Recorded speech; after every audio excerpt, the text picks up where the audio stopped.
Hello, chess friends, and welcome to Zart of Chess Channel, and welcome to the TCEC Season 16 Premier Division.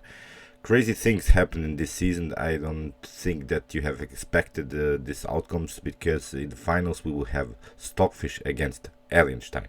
Lila C0, the only engine that hasn't lost a game in this TCEC Season 16 Premier Division, is out of the finals. Unbelievable stuff, but I think too many draws. Lila C0 has played.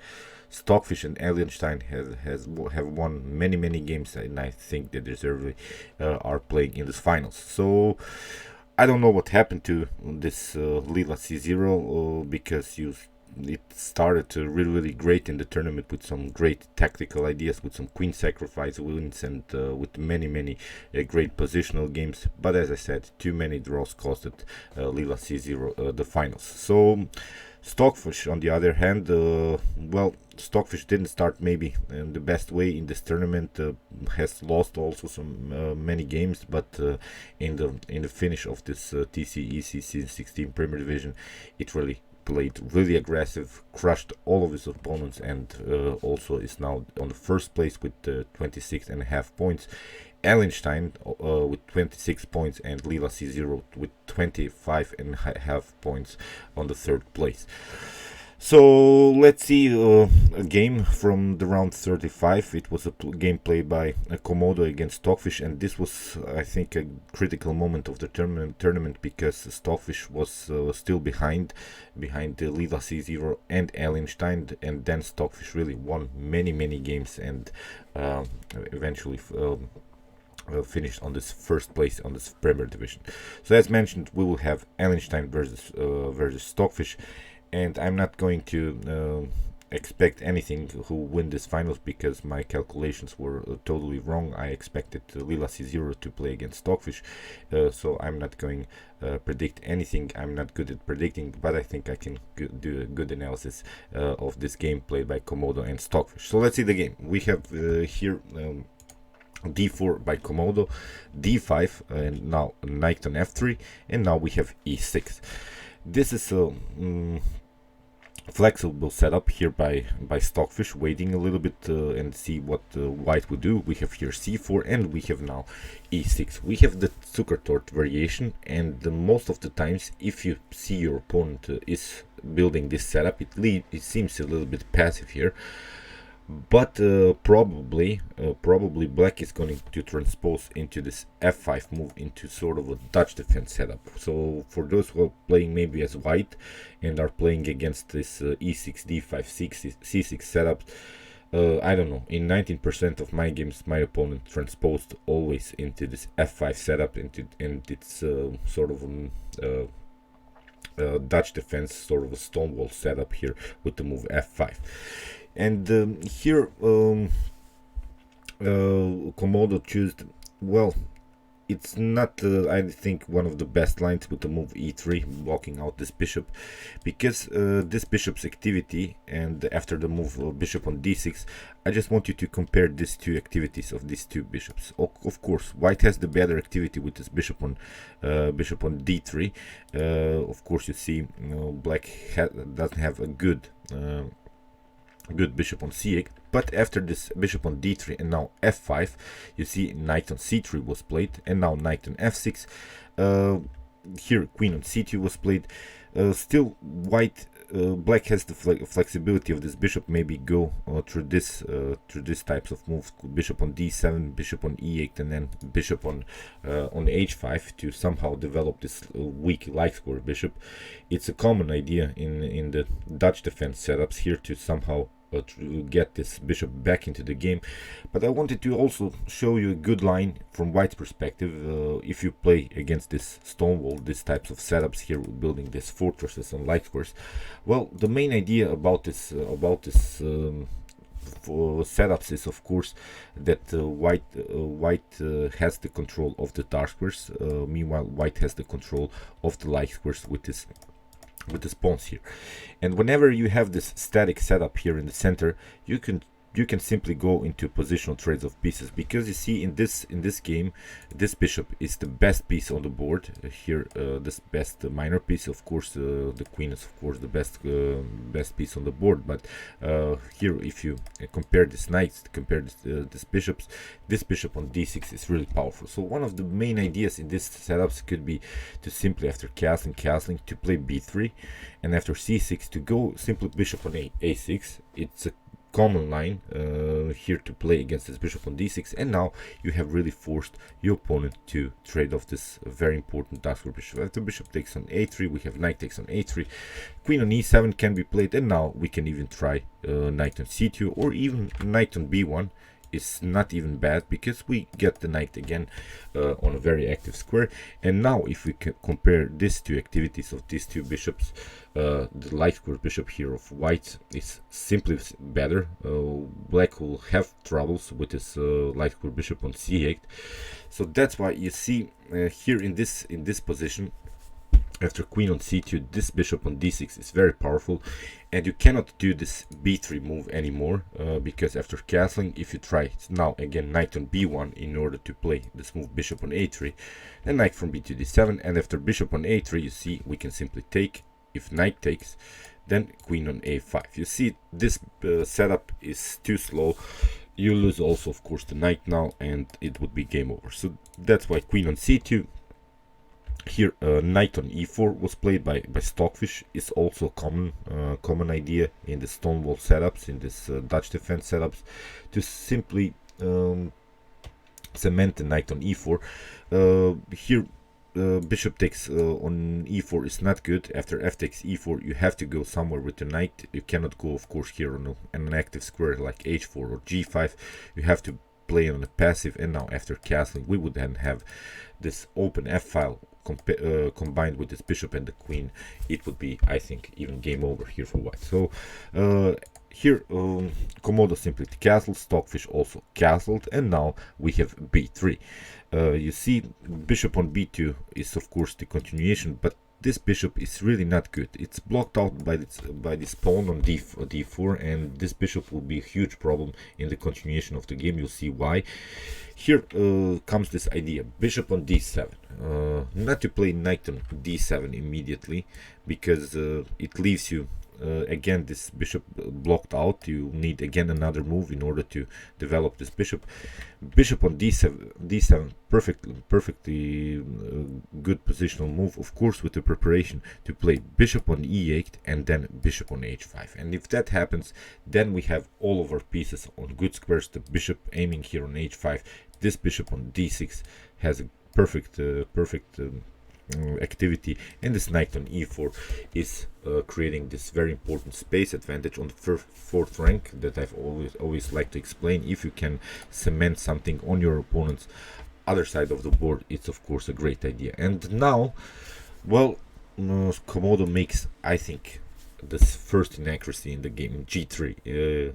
The idea of white can be sometimes to play the move f3, to somehow maybe kick away this knight on e4, and if you play f3 and g3, you have weakened your king side too much. I think you have left too much space in front of the king, and it could be really dangerous here to continue. So this f3 idea, it doesn't work anymore. You'll see also why in the continuation of this game, because f3 will be played by Komodo, but it will be a great counterplay against this f3 move. Stockfish will even leave this knight on e4, which is really incredible. A better idea is maybe just to go here calm, bishop on b2, and after this move bishop on e8, knight on e5, maybe to play ourselves sort of a outpost on e5. It leads to a huge equality, which is of course not good if you're playing as white. But here after knight on d7, here knight on e2 can be played, and here after queen on f6, f4. So white could try also to cement something here on like black did here on e5, here also to cement the knight on e4. This is now really a simplified game. It's equal position. I don't think that black and white have chances here, too much chances to win the game, but here I think after this passive setup here by white. White should have gone maybe into this particular line here after g3. This was a move that weakened the king side already. So here bishop on e1, e8 was played, bishop on b2, and now knight on d7. Now Stockfish is not rushing with this bishop on h5 move. It can come now in any time. Knight on e2 was played, and now queen on f6. You see how Stockfish builds now this attacking formation with the pieces. The pieces are really a little bit aiming here on the king, and with the support of this bishop on h5, it would be a great attacking coordination here. King on g2, now comes this move, bishop on h5, and now c5 was played. Again, if you try something like bishop on e4, I'm pointing you out, it's game over, because here after f takes e4, knight from f to g1 has to be played, but now bishop on f3 you have to take, and you lose simply the knight. So if you try something like knight from f to g1 immediately, then queen on h6 is very dangerous. If you try f3, then you see you don't have to even react here. You can stay with the knight, which is this main element of this attack that Stockfish has created. It's the main motif here. Now you can push simply g5. You can stay with this knight. If you try something like here to take f takes e4, then of course f takes e4, and you see you don't have a good square for the bishop. You have to give up your very powerful light square bishop here. So that's why here maybe a continuation would be to play a4, maybe to try finally to get rid of this bishop. But now simple knight on f6 can be played, and now if you try knight on c6, knight on c3, bishop, knight takes on c3, queen takes on c3, and now I think black has here a comfortable game, still with the possibilities to push here the pawn. G4, G5 even is a possibility. So it's a perfect attack. These bishops are blocked out. This bishop is blocked out by this pawn on f5. This bishop is blocked out anyway through the whole game. You see this activity of these two bishops. It's, I think, here too much to handle for white. So after c5, c5 was played by Komodo here, and now a simple bishop on c7. We are staying, of course, on this diagonal, and of course we don't want to play something like bishop on b8, because then we have the we have lost the rook connection. So of course bishop on c7. Knight from f to g1 was played, and now comes this attack. G5, great move here. Of course we can also prepare something like king on h8, rook on g8, getting this rook on this g file, or even queen on g6 is also a powerful idea. Then with some possibilities to maybe even play some pawn sacrifices here with f4, just in order to open here the g file, and combined, as I mentioned, with all of these pieces around white's king. Is this is really dangerous stuff here to handle. Although the evaluation here is about equal, but I would rather be black here always than white. I think black has much more attacking possibilities. I don't see a clear line here how white should proceed. Of course white has now built this space advantage here on the queen side, here on the 5th rank, and you can play something like b4 and b5 to continue with your attack on the queen side. But I think it's a little bit too slow, and it's always better to attack your opponent's king than just maybe some pawns here, because in this aggressive games, in this tactical games, you can also leave some pawns behind if you have some attacking possibilities against your opponent's king. So that's why, as I said here, with this perfect coordination of pieces, I think Stockfish has this decisive advantage. Now comes this idea b4. You see, of course, white will play the move b5, but it's I think a little bit too slow. Now Stockfish uses this moment and plays the move queen on g7, and now this queen is indirectly attacking the king, and now we are just trying to open the g file. So b5, and it's again sort of an inaccuracy by Komodo. As I said, this attack is not too aggressive, it's not too dangerous. Here maybe f3 was the better idea. Then we can play again this move knight on f6. As I said, black doesn't have to react here. After queen on c1, we can maybe try f4, and it leads now into a complicated game, you see, with some attacking possibilities for both sides. but at least you have defended a little bit. You have brought your queen here on a very important diagonal, because this e3 weakness is also something that you have to worry about. But that was all possible here for Stockfish to attack like this, because you see this pawn structure around White's king is too flexible. I think it's really crackable here, maybe with even some sacrifices. As I said, here b5 was played, and now Stockfish plays simply c takes b5, slows down a little bit White's attack on the queen side. Bishop takes on b5 was played, and now very nice move, f4. You see, this is this move, c takes b5 was very important, because this bishop was also attacking this knight on d4, and now you see after f4 we don't have anymore the bishop here on d3, and we cannot take this knight anymore, which is a great attacking piece here for black. So now comes this move f3. Finally, you see it's one move too late, because now Stockfish has this move, bishop on g6. You see, of course, you cannot take after f takes e4. We have simply bishop takes on e4 here with the double attack against the queen and the king, and it's game over here for white. So that's why here bishop on d3 was played, and again knight from d2 f6 was played, and now bishop on a3. Of course, with the idea to play the move c6. But you see, this is again not so dangerous. You can even leave the rook here. Here rook from a to b1, b8 was played just to somehow defend a little bit this b7 pawn, which is the main weakness down in black's position. But here, if you try something like c6 immediately to get an attack against the rook, you can simply play bishop on d6. It's not a problem. As I said, this queen on c1 was a very important move for white in order to defend this e3 weakness. Now after bishop on d6, we have bishop takes on d6. Now knight takes on d6. If you take, it's not a problem, because first you have knight on c4. Very important. You cannot defend anymore this e3 weakness. We have now the threat of the fork here, and that's why you would be forced to play queen on c3. But now again we have the check first. If you try something like king on h1, we can of course take the rook. After bishop on d3, we can simply go back. So you see, Stockfish has already some attacking possibilities here. That's why rook on b1 was first played, but now rook on f7, getting out of the way. And here again this c6 move was played by Komodo, trying just somehow maybe to open the position on the queen side, and it seems that white has made some progress. But here maybe f takes e4. You see, if you try here something like f takes e4 again to take the knight, then again we have d takes e4. You have to retreat with the bishop, and now knight on g4 is very powerful again with this threat on e3.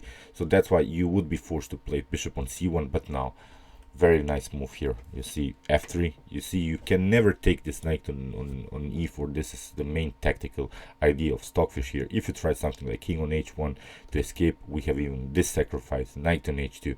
Great attacking formation here by Stockfish. If you take the king, then we have bishop on f5, because the idea is of course to play queen on h6, and then you cannot cover with the knight on h3 here. So that's why you would be forced to give up the knight here on f3. But now after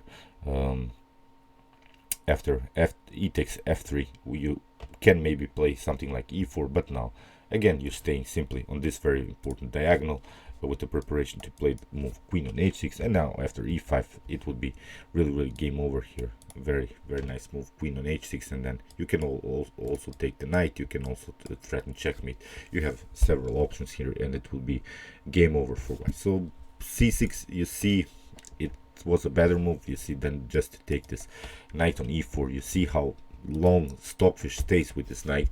It's incredible that Komodo cannot take this knight in any particular moment. So it's a great fixed knight here, and we can simply build our attack around this knight. So Here b5 was played by Stockfish, also giving up this pawn just in order to slow down this attack on the queen side. You see, it's all about tempos now. We have this opposite side attack game. Whoever is faster on the attack will of course win the game. Here g4 was played. Well, Komodo is trying somehow, desperately is trying now to close the position on the king side, but there are too many pieces now around white's king, and here h5 was played. Maybe e takes f4 was the best move, but now again g takes f4, again with some discovered attack possibilities, and now maybe to try here the move g4, but again knight on g4 is also very powerful with some f3 ideas, opening this diagonal for the bishop, again with the support of the queen on h6. Many great tactical possibilities here for Stockfish. So g4 was played, and now of course h5, simply continue to push. Here knight on c3 was played. If you try something like g takes h5, then bishop on f5 with the same idea like in this couple moves before, to play queen on h6 and simply here to go queen on h5. If you try something like rook on b2 to support your second rank, then you can also try g4, just open the position in front of the king. If you try to escape with the king, again Stockfish has here some great tactical possibilities with simple g takes f3, and after, if you try again to close the position with the knight on f4, we have bishop takes on f4, e takes f4, but now you see very powerful move f2. If you try to escape with the knight, you can simply go around a little bit, and now if your opponent tries bishop on d6, we have here knight on h5, and this is now a really simple but dangerous threat here to play the move knight on g3. So if you try something like here in this position to take the pawn in e takes f4, then again you see we can simply open the position in front of white's king, and then if the king escapes again, we have queen on g5. We want to sneak in a little bit with queen on h4 and knight on g3 and similar ideas. So if you try something again to take this knight, then simple again d takes e4, and if you try to defend somehow, then we can simply take. Here queen on g2 has to be played, but now simple bishop on f4, queen takes, and here bishop takes, and again we have a favorable endgame here for black. We have also this passed pawn, which is supported by these two bishops. We're one piece up, and it's of course a completely winning game here for black. So as said, I don't see now good chances here for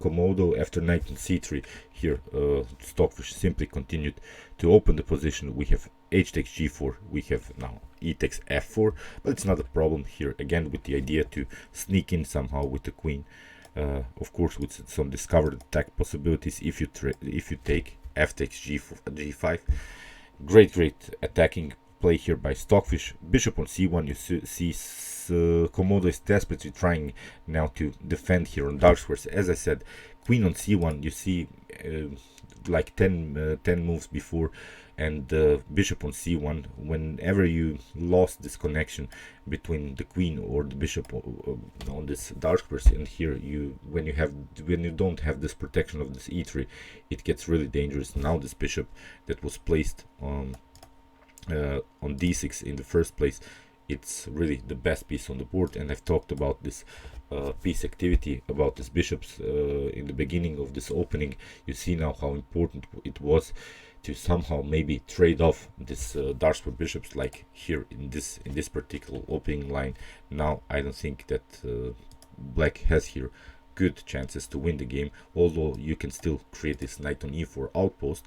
But here you see this bishop on c7, it's really dangerous, and it's basically unprotectable here.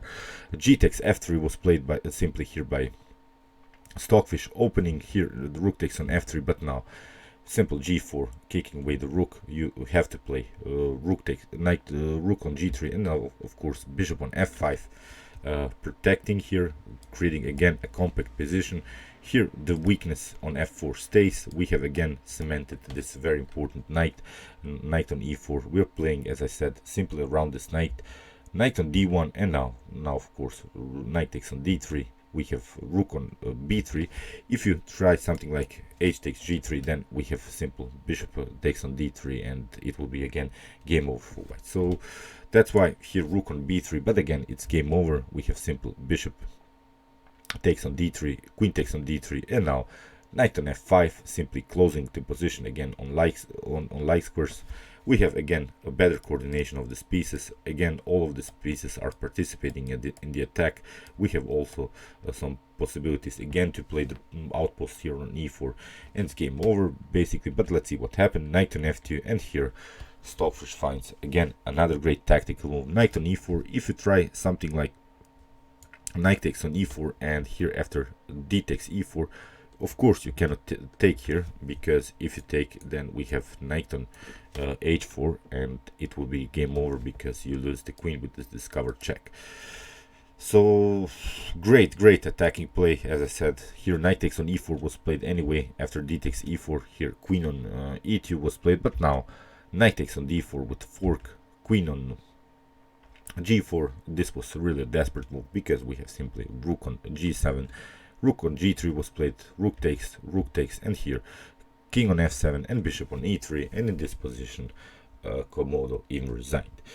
So great Dutch defense setup here by Stockfish, getting these pieces really active. As I said, this dark square problem that the white had in the continuation after this move e3, I think that was really something that you don't do against Stockfish, against this kind of attacking players, and of course that's why Stockfish is now in the finals. Will play against this other engine, Ellenstein, and we'll have a dynamic game, I think. But okay, I'm gonna predict the finals. I think Stockfish will crush Ellenstein in the finals. I said it, maybe I'm wrong, but Stockfish or Ellenstein will prove my point. Let's see what will happen in the continuation of the tournament. I'm really looking forward because I really enjoyed also Lila C0's games, Ellenstein games, and also Stockfish games. It was really an incredible tournament, and can't wait to see the finals. Okay, I hope you enjoyed this game. Meanwhile, you can watch my other commented chess games played by computers, and you can also watch my best chess games of all time if you want to see the best chess games that have been ever played in chess history. And you can also subscribe to my channel if you like this content. Thank you for watching, guys, and chess is the best, of course.